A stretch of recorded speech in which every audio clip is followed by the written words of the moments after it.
Assalamualaikum warahmatullahi wabarakatuh. Perkenalkan, nama saya Farisa Farensia dengan NIM 348201194. Di sini saya akan menjelaskan materi tentang alkaloid, glikosida, dan saponin. Langsung saja, alkaloid adalah senyawa metabolit sekunder alami yang mengandung atom nitrogen, bersifat basa dan memiliki aktivitas biologis kuat, terutama sebagai obat.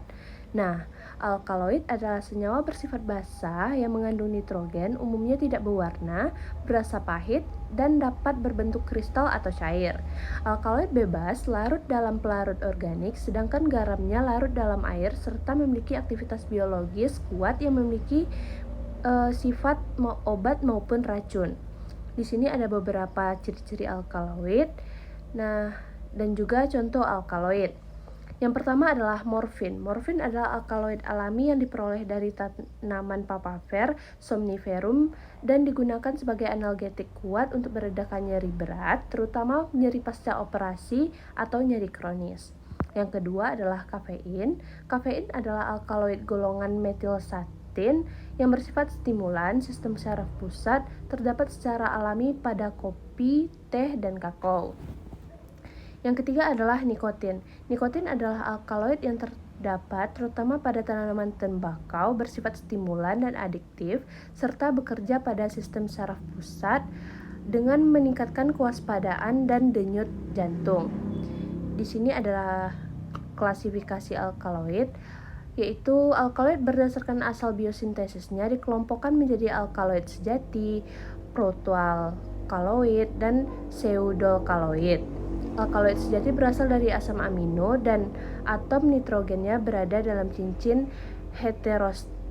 heterosilik. Protoalkaloid juga berasal dari asam amino, tetapi atom nitrogennya tidak berada dalam cincin. Sementara itu, pseudokaloid tidak berasal dari asam amino, namun tetap memiliki sifat basa seperti alkaloid.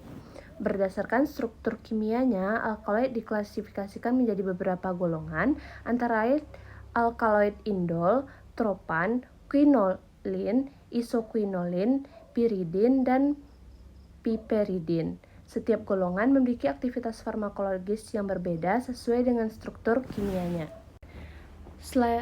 Selanjutnya yaitu glikosida.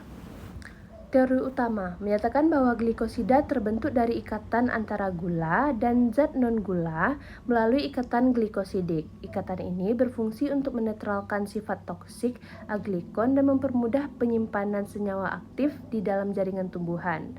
Dalam keadaan tertentu seperti hidrolisis atau oleh enzim atau asam, glikosida akan terurai kembali menjadi glikon dan aglikon secara aktif biologis.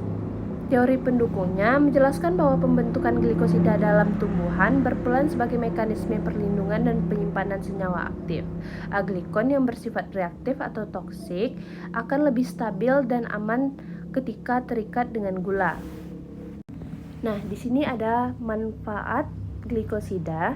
Yang pertama yaitu glikosida bermanfaat dalam bidang farmasi karena memiliki berbagai aktivitas farmakologis seperti obat jantung, laksatif, antiinflamasi, dan antimikroba. Aktivitas ini terutama ditentukan oleh bagian aglikonnya, sehingga banyak glikosida dimanfaatkan sebagai zat aktif obat.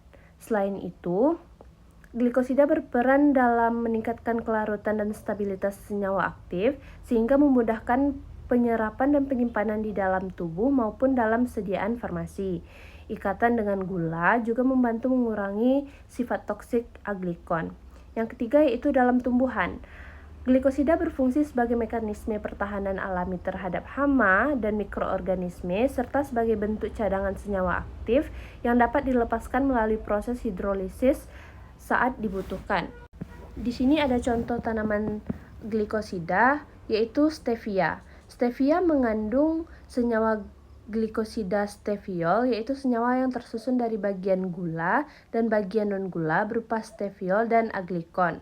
Beberapa glikosida terutama yang terdapat dalam stevia adalah steviosida dan rebaudiosida. Senyawa inilah yang memberikan rasa manis pada daun stevia.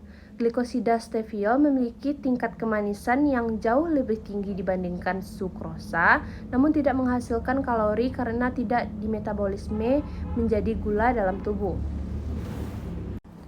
Selanjutnya di sini saponin. Saponin adalah senyawa metabolit sekunder golongan glikosida yang memiliki sifat khas dapat membentuk busa stabil ketika dikocok dengan air.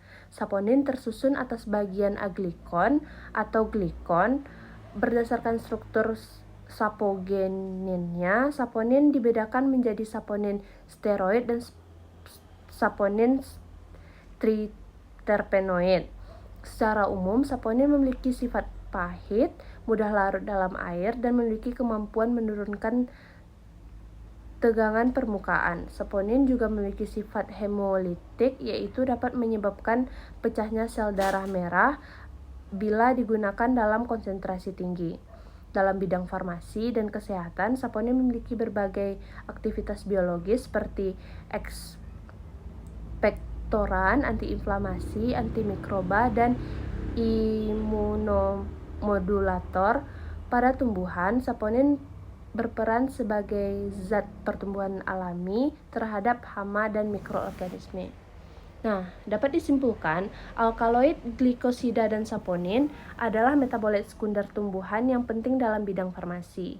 Alkaloid bersifat basa dan beraktivitas kuat, sedangkan glikosida berfungsi sebagai penyimpanan senyawa aktif, sedangkan saponin memiliki glikosida yang dapat membentuk busa dan memiliki berbagai aktivitas farmakologis.